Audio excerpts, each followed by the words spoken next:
Hello, everyone. Thank you for being here with us today.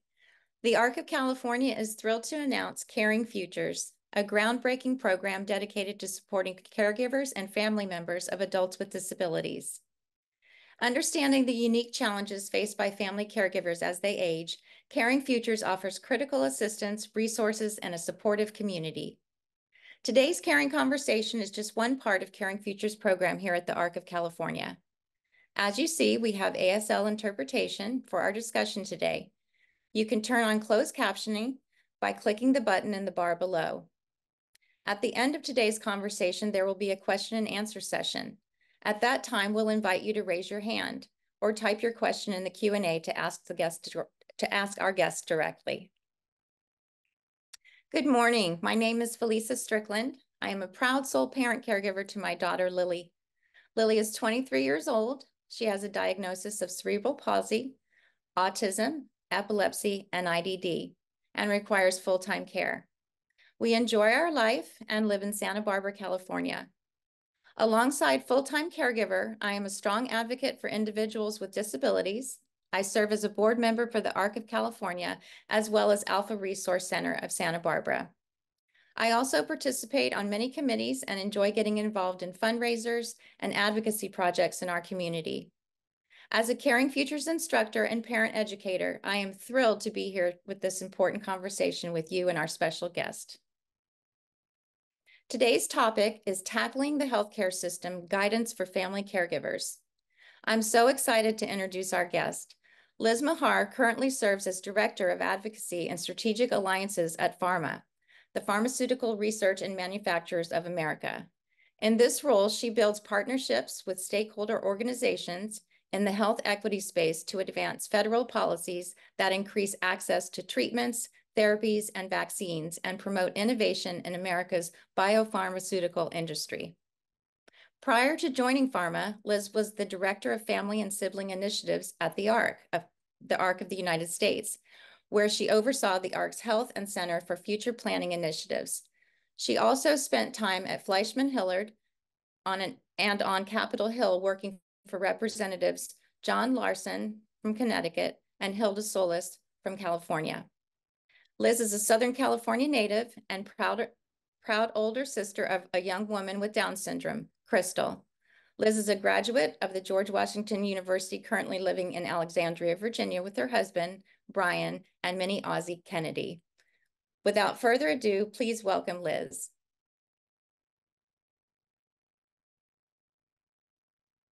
Hi, Felisa. Hi, everyone. I just want to make sure you can see my camera. Okay, there we are. Yeah, there you are. Good morning. I would say Welcome. good afternoon. It's good afternoon here in Alexandria, Virginia, but good morning to everyone in California. I'm originally from California, so it's nice to speak to my fellow West Coasters, and it's always so great to connect with the ARC of California. I know when I worked at the ARC's national office here in DC, I worked very closely with the ARC of California, so it feels like coming home today, and I'm so excited to talk about this topic. It's really a topic that you can probably have multiple webinars, but hopefully my experience and some of the resources that I share today will provide some support to the caregivers on the line today. Oh, I'm sure it will. And we're so happy to have you here today. Thank you for telling us a little bit about what you're doing this morning or this afternoon and where you're being originally from California. We're so excited to have you and just want to learn a little bit more about you and what brought you here to talk to us about this topic today. Sure. So again, I'm so happy to join the conversation today. Really my family experience is what's led me to this advocacy role.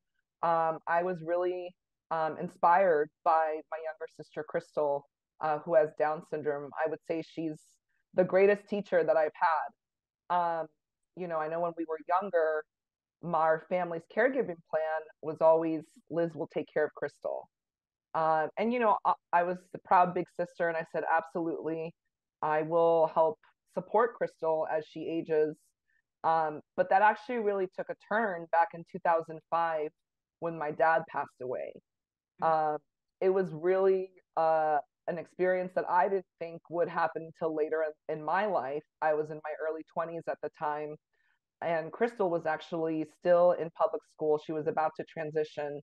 Uh, and, I was faced with having to now learn the ABCs, as I like to call it, of the disability service system, but at the same time help support her navigate the complex healthcare system. My mom needs a lot of support as well. English isn't her first language. And I always say this, even if English is your first language, we all need support navigating the healthcare system and the disability service system. So it was a really eye-opening experience. I've really helped Crystal firsthand navigate all the bureaucratic obstacles that patients and, being a patient with a disability adds that extra layer. And for us as caregivers, it adds another layer of hardship to families. And so my experience as a sibling is what led me to the ARC of the United States. And I was proud to work there for over 8 years. And about a little over a year ago, I transitioned to a role at PhRMA. I wanted to focus specifically on healthcare.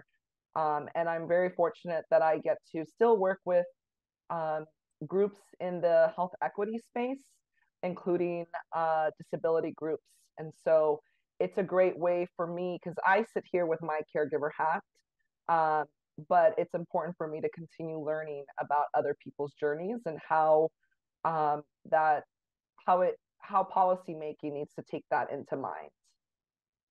Yeah, and it's not a one size fits all, right? So it's important that your experience helps you Mm-hmm. navigate the systems, but it's also important to get the perspective from other people's experiences as well so that we can better Exactly. serve everyone. Yeah, that's so Exactly. important. So important. So, with your personal experience as a caregiver, how would you say that this has shaped your perspective on healthcare and advocacy? And in what ways have you seen organizational health advocacy efforts make a positive impact, either on your sister's life or within the broader community? Wow. Well, I would say my caregiver experience has really been eye-opening. Um, and I also want to add that as a cross-country caregiver, I live in Virginia in the DC area, and my sister and my mom are out in Southern California. So I know I'm not alone in having that cross-country caregiving experience.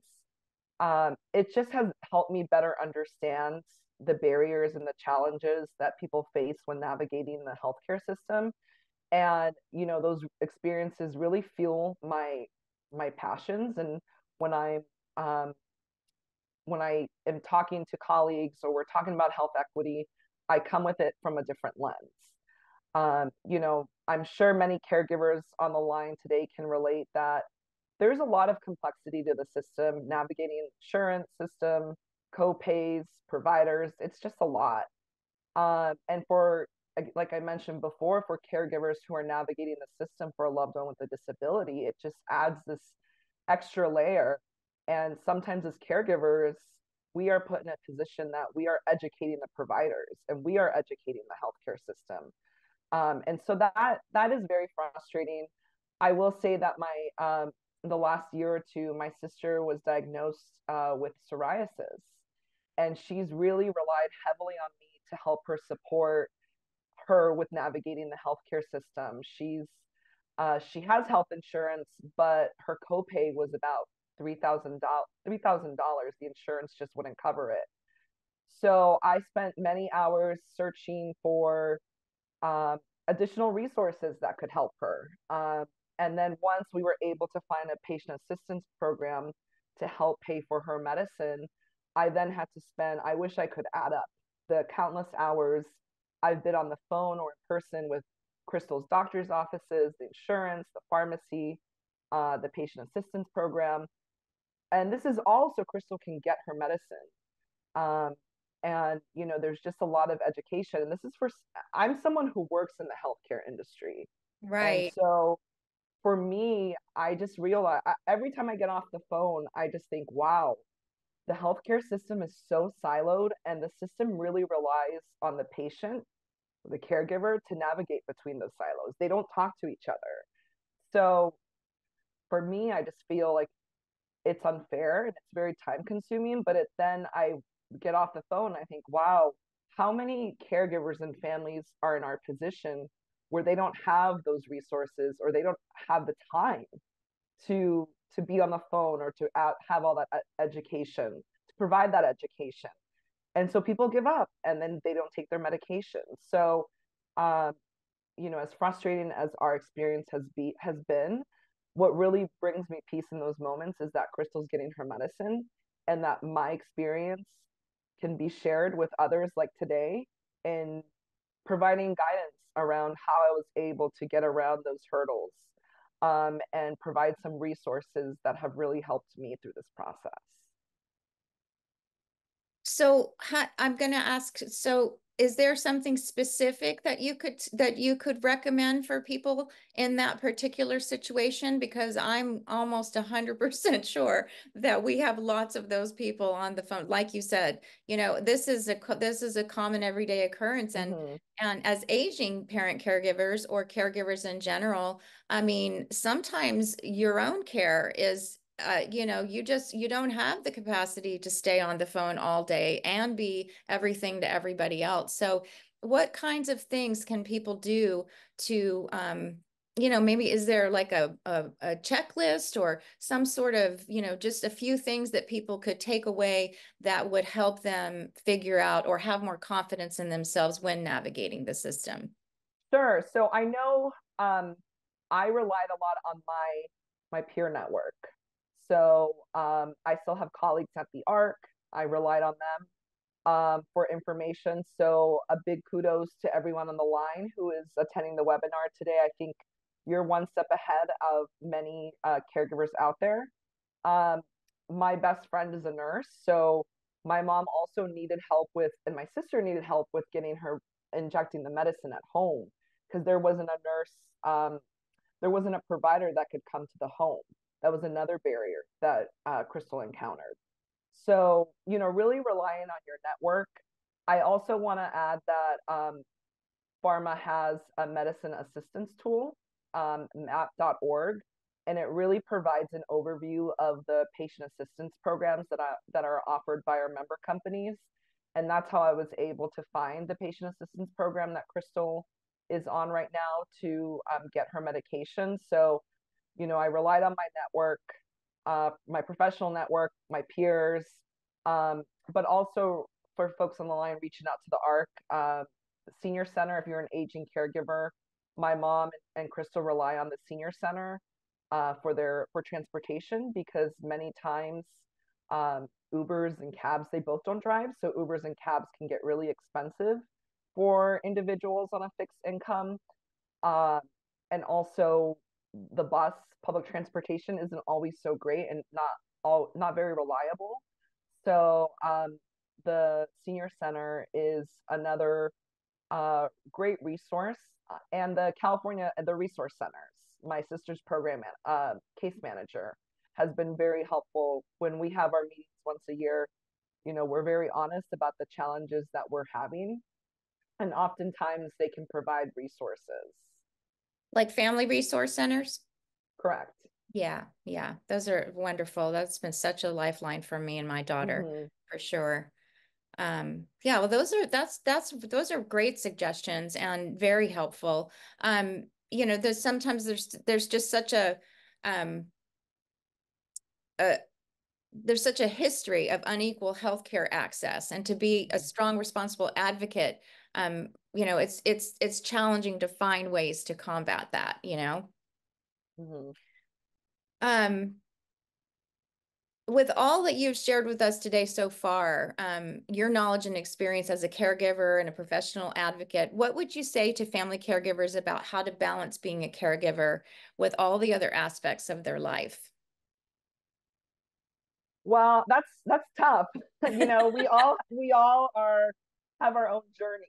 Um, but I would say that caregiving is a full-time job. Unlike a 9 to 5, my 9 to 5. Well, I won't say it's 9 to 5 all the time, but we don't clock out of this. Like I am constantly thinking about my sister. Um, I am. I will say the positive out of the situation of living across country is when I leave the office. I oftentimes will call if I have to order her medication. I call the patient assistance program on my way home, call providers' offices because I'm 3 hours ahead.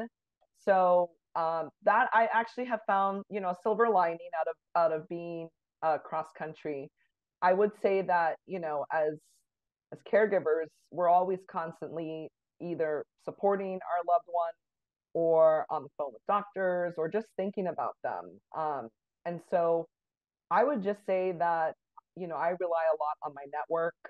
Um, and I make sure that I am taking care of myself and I'm giving myself permission to practice the pause. So sometimes that means taking a walk with my dog, who's very active. So he actually gets me out of the house and makes sure we get those walks in, meditation. And then just over the years, I've just learned, it's been almost 20 years since my dad passed away.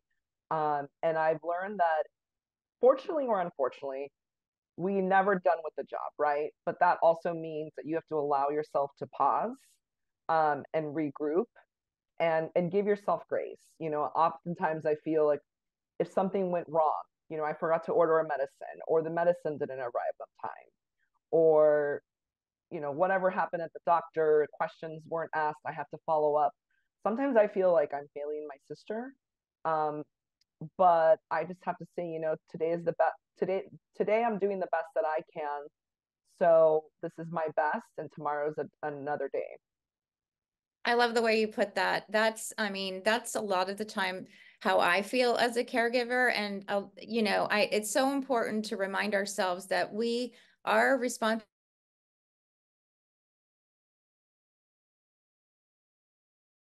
And Yeah, sometimes we have to remind ourselves that we're human too, and that we don't do everything perfectly. And it's okay. It's okay exactly. if we make a human mistake, like forget something or but it's also helpful to have tools in place to help our jobs be easier to be good caregivers too. So you've given us so much to think about today. Are there I know that you're going to share later on, as we get to the end of our conversation, you're going to share about some links of different resources. I was wondering if before we get there, if you could give us some specifics about what those links are going to entail, if they're, how they can be helpful to families. Sure. So one of the links that we will put in the chat, and you're happy to share these links over email with folks that registered. One of them is the mat.org, the medicine assistance tool that I mentioned. It's not a solution for coverage, but in those cases, like for example, in my sister's case, she had a $3,000 copay, and I thought, absolutely, this is just not right. Like the insurance won't cover, so let me see if there is any type of patient assistance program. So I just typed in her medicine, and fortunately, there was one. So I don't, there won't be a program for every medicine, and it's not a solution for coverage, but hopefully it's helpful. And then a second resource is PhRMA.org, our equity page.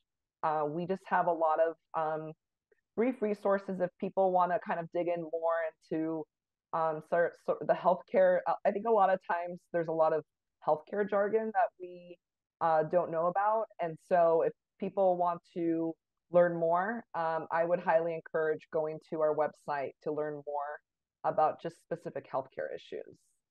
And how to navigate, right? Exactly. Yeah.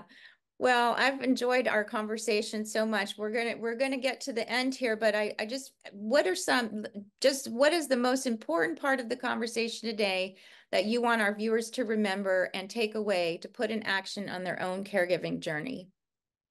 So one is practice the pause. So you really outlined it nicely. Like we're all humans, and so I have found that when I step away, frustrating moments. Uh, I remember one time I was on the phone for like an hour and a half with the pharmacy, like two different pharmacies. It was a really stressful day, and I just finished what I could that day with the caregiving piece. And I said, I made my checklist of what I needed to do the next day and went on a walk and talked about it with my husband. So one is the self-care. That's really important. I know we hear about it all the time, but it's so important for us to show up as better individuals for ourselves and our family members.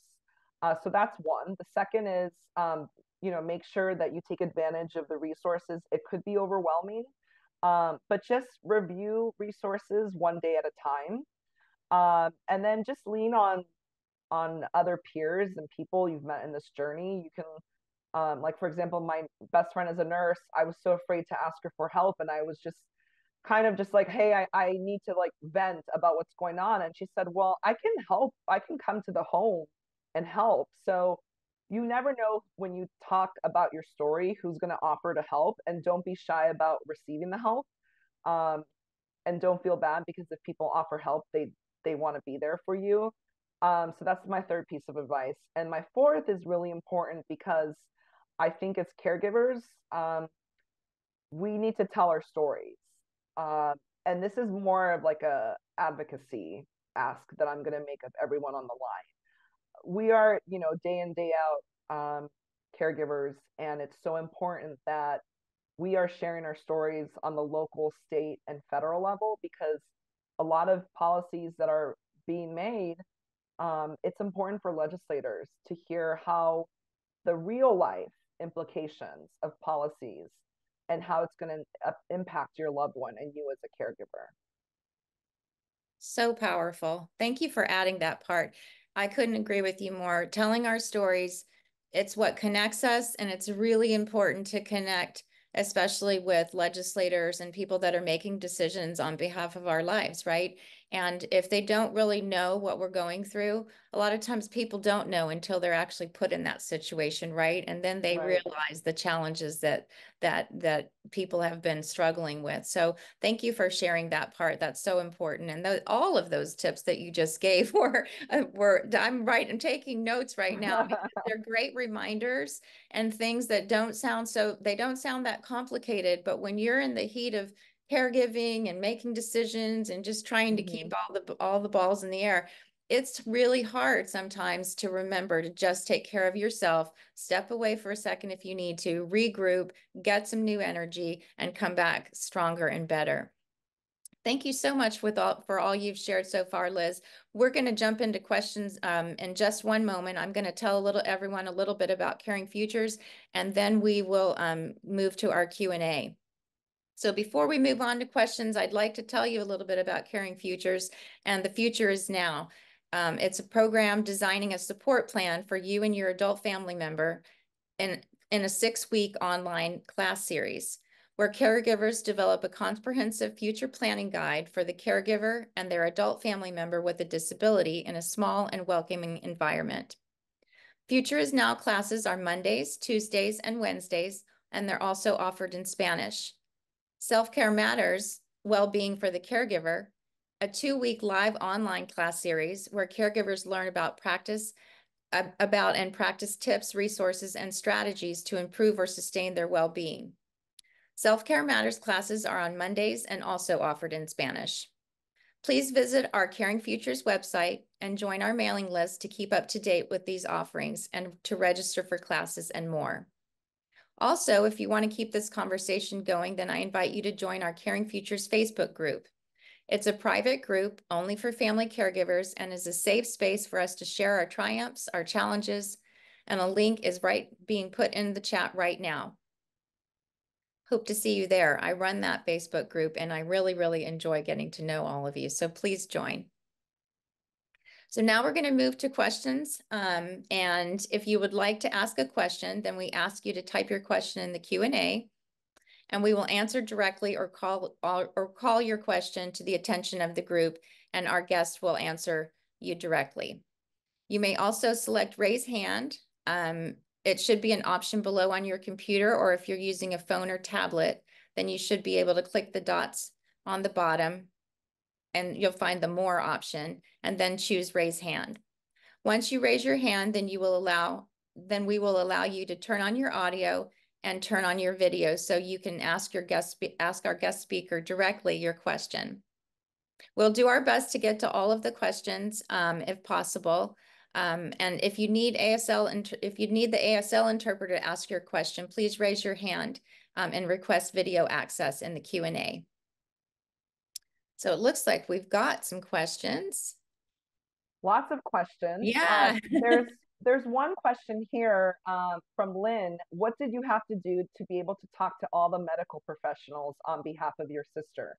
That's a really great question because I know that's changed over the years. I've noticed a big change 20 years ago when I first started this caregiving journey. They asked, "Are you Crystal's guardian?" So now I have noticed that if you go into a doctor's office and you just say, I'm here to support the patient, and my sister, she says, that I can speak and I can on her behalf, or that I'm there to support her, then there's a HIPAA form that I've noticed a lot of doctors' offices have. So I know that I have filled out HIPAA forms myself, just that allows doctors' offices, providers' offices to share information to certain people. So that's something that's been a solution for us, is just making sure that the form is signed. And I of course ask Crystal for her permission, and she's always, when she goes to a doctor's office and I'm not there, my mom will always come back and say, the doctor has a question, and Crystal says, talk to my sister, she lives in DC. So Crystal's her own advocate too, which is, I think, is really important. Yeah, we use that same technique as well for my daughter and I. She's actually given me permission to speak on her behalf in several different areas of her life. And that tends to work fine, especially once she turned 18, it was like, they all had their forms and Right. we just had to, fill those out. So thank you. That's a great question and a great answer. And there's another question, where do you start to get a proper diagnosis in the healthcare system? I don't have, and Felisa, feel free to jump in. My sister was born with Down syndrome. Um, so my parents, I know when she was younger and starting school, I do remember that they had to fill out forms for her to go to school and get special education. And the pediatrician filled out forms. So beyond that, now as an adult, we don't need to fill out forms. But Felice, I don't know if there's anything else that you can add to Sure. that response. I actually can, because our situation was slightly different. Lily was born 4 weeks early, considered premature, and didn't really show any signs of any sort of delay until around 9 months. Then we continued to watch that, and she wasn't actually given a diagnosis until she was about three and a half.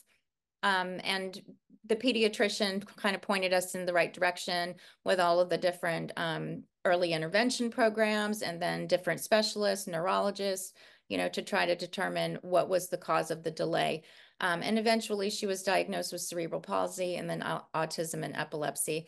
But yeah, I think you start with your pediatrician and then you'll move into, if delays are obvious, then look for your local family resource center, if regional centers, and get some evaluations done, and then continue to work together as a team to try to figure out the best source of resources for your child. Now, when you get to be an adult, and say you didn't get a diagnosis before you became an adult, then it gets a little trickier. If the disability was there, but just not diagnosed, then there's probably a process for that. And I would reach out to your local regional center for that, and find out what that process is. It's not impossible to get a diagnosis or services after you become an adult, but there is a special process for that. And I believe the regional center would be the best place to access that. Or again, a family resource center can point you in the right direction. We have some questions about transportation. I can't speak to resources specifically, but from a high level, I know that we've spoken to Crystal's case manager from the regional center, the family resource center, and she's helped with providing resources. I know a lot of times they are not the most timely, and so that's why my mom and sister have really relied on the senior center. They have a shuttle, and I know it's limited to where it takes them, but the senior center has been helpful because my mom she's in her late 70s, and Crystal actually works at the senior center. So it's great because they have a really trusted resource that they can lean on for transportation. But I would highly suggest to talk to your case manager or reach out to the ARC in California. Awesome. I see we have Mariana Morello has raised her hand. Would you like to ask your question, Mariana? Yes. Hi, Felisa. Hi. Well, I have the pleasure of meeting you years ago. So, yeah, and thank you so much, Liz, for sharing your story with your sister. And I don't have a question. I have a comment. As you mentioned, for non-English speaking families, caregivers, it's very, very challenging. Facing the healthcare system. I'm speaking by myself. English is not my primary, as you can tell, but I think I can communicate. So, but yeah, for many parents, non-English speaking parents, just making phone calls or not having access to technology to explore, websites, or if a parent has a computer, a tablet, or a phone, and to explore resources, many times websites are not on multiple languages. So I think, yeah, there are a lot of resources, but not always easy for some parents, for some families or caregivers. Yeah.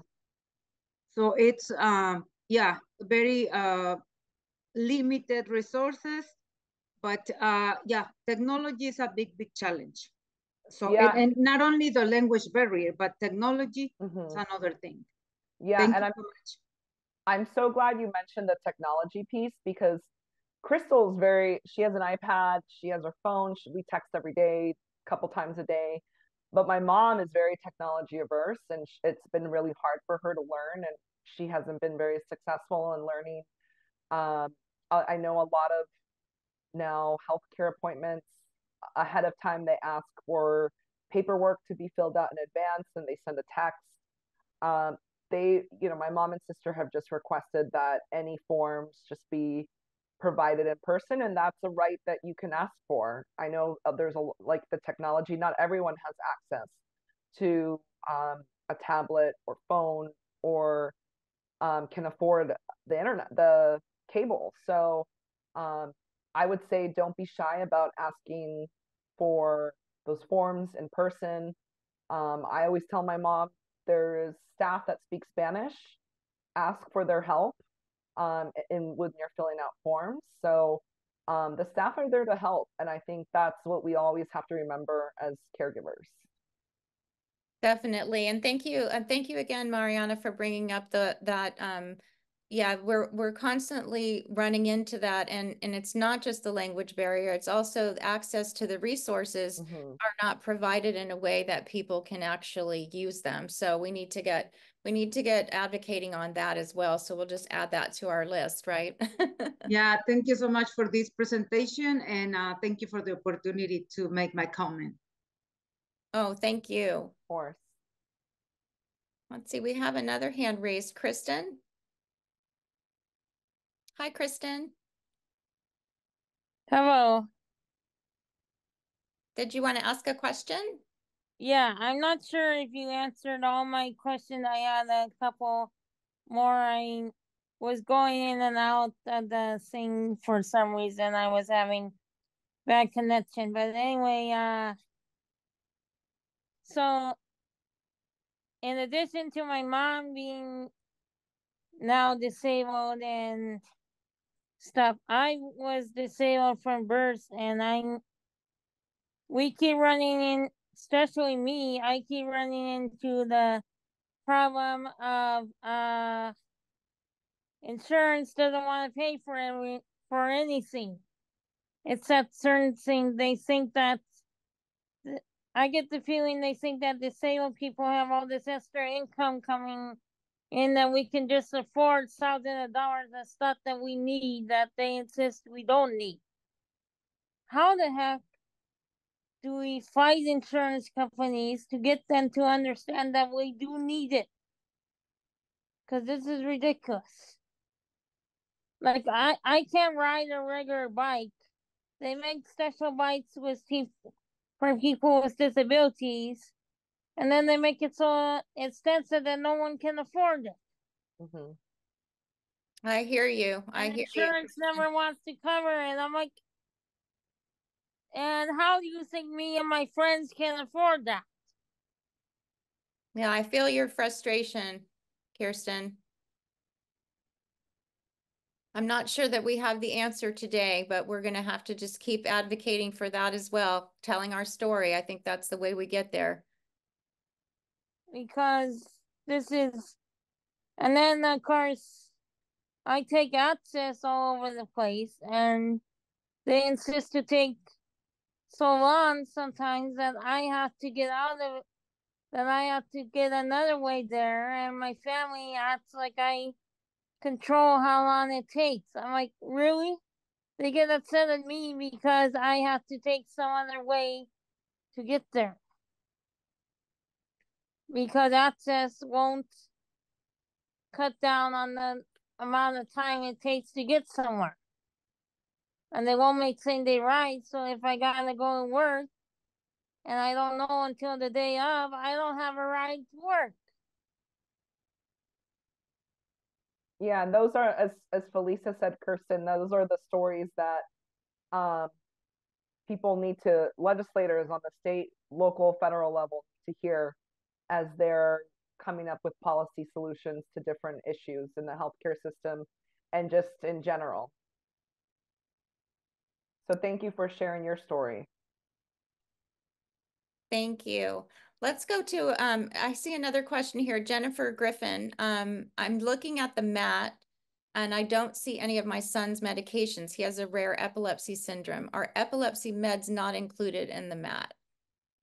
Yeah, as I mentioned early in the presentation, you know, it covers, the mat offers, it's like the clearinghouse for patient assistance programs for some of the medications that our companies offer, but it's not for each one. So, you know, I know when Crystal needed her medication, I went in there as a searching, not knowing if there would be a program or not. So, not every medication will have a patient assistance component to it. Okay, thank you. Okay, so do we want to take one more question and then I think we have to wrap things up? Yeah, I think there's, I saw some questions about resources for attorneys or advocates around hearings for Medi-Cal. I don't have that information. I know that's more of a state level response. So I don't know if Felisa, if the ARC California offers that guidance. I don't know exactly if they offer that guidance, but I know we can point you in the right direction. So yeah, I would reach out to our website and you can ask your question there and we can try to figure that out. And actually, Julia just put something in the chat. Check with Disability Rights California. So that would be a good place to access that. Well, thank you so much, Liz, for joining us today. And thank you for staying and answering some questions for our guest. And we appreciate all of you being here today, too. I hope you enjoyed the presentation and have a wonderful day. Thank you so much, everyone.